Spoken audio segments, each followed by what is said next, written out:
Bonjour et bienvenue, voici notre tour d'horizon économique, géopolitique, sanitaire et boursier. Nous sommes le mardi 1er juin. Et pour comprendre comment tourne la planète finance, c'est sur la bourse au quotidien et nulle part ailleurs. Et l'épisode du jour s'intitulera Vous n'allez pas le croire, et on en est à 25 records en 2 mois. Mais qui a bien pu battre 25 records historiques en 2 mois?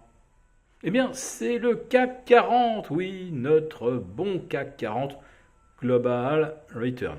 Si vous regardez du côté du CAC 40 PX1, vous retrouvez également 25 records, mais ce seront des records annuels et pas des records historiques.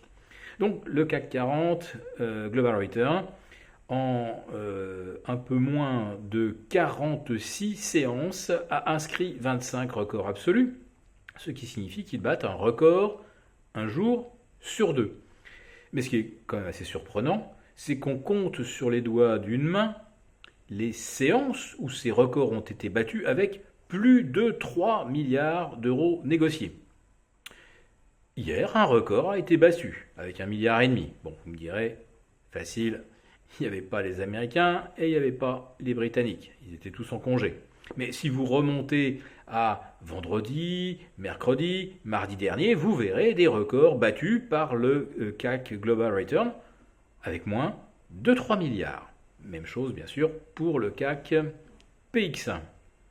Et en fait, depuis le 30 mars, le CAC 40 Global Return est le recordman mondial des records absolus, mais avec des volumes qui sont également des records d'étroitesse depuis que le CAC 40 existe. Et le CAC 40 Global Return, son origine, c'est le 31 janvier 1988. En tout cas, sa première cotation officielle.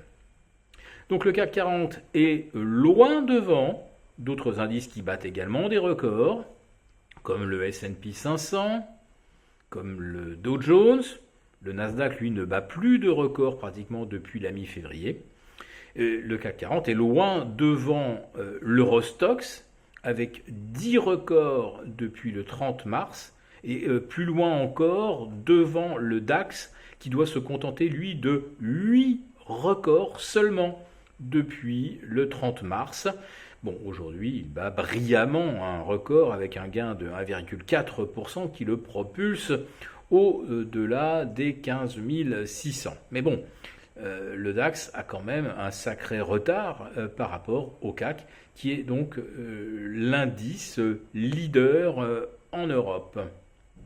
Et ce CAC, aujourd'hui, au-delà des 18 000, pratiquement 18 400 points, est parti sur une base de plus de 40% de hausse en rythme annuel.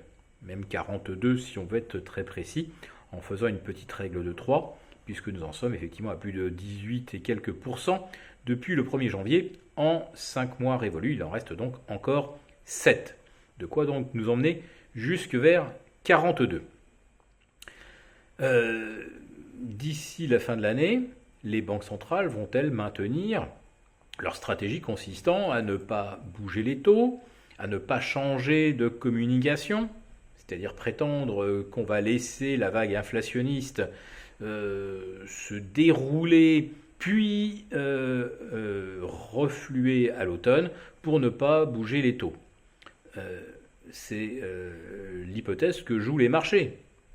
Si jamais il y avait un changement de discours de la part de la BCE, de la part de la Fed, mettons à Jackson Hole, fin août, les indices boursiers devraient intégrer un manque relatif de liquidité, car il n'y a plus que cela qui les tire vers le haut. Et encore, quand vous voyez des volumes inférieurs à 3 milliards à Paris, la seule chose finalement qui permet de battre des records, c'est que les vendeurs n'existent plus. Ils ont été éradiqués par les banques centrales, de façon totalement délibérée naturellement. Donc il n'y a plus aucun vendeur à découvert dans le marché.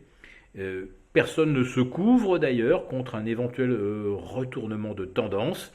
Bref, Nous avons un marché complètement univoque, sans acheteurs, sans vendeurs, et compte tenu de ces conditions que nous n'avons jamais observées par le passé, lorsque les indices étaient au zénith, toutes les hypothèses de correction, même les plus sulfureuses, doivent être envisagées. Alors, je ne dis pas qu'on aura une correction de type crypto le 19 mai dernier, mais j'attire quand même votre attention sur le fait que quand on va avoir l'éclatement d'une grande bulle moyen-long terme, eh bien, on voit d'abord exploser des petites bulles avant que ce soit les indices les plus globaux qui soient atteints. Donc, les cryptos, ça avait atteint quoi, 2000 milliards de capitalisation, grosso modo, même pas la capitalisation d'Apple, mais cette bulle a explosé. Et puis on commence à voir également exploser des petites bulles au niveau des biotech, et puis peut-être bientôt des technos, des licornes, des fintech. Donc attention, les marchés, à mon avis, sont au bord de l'explosion.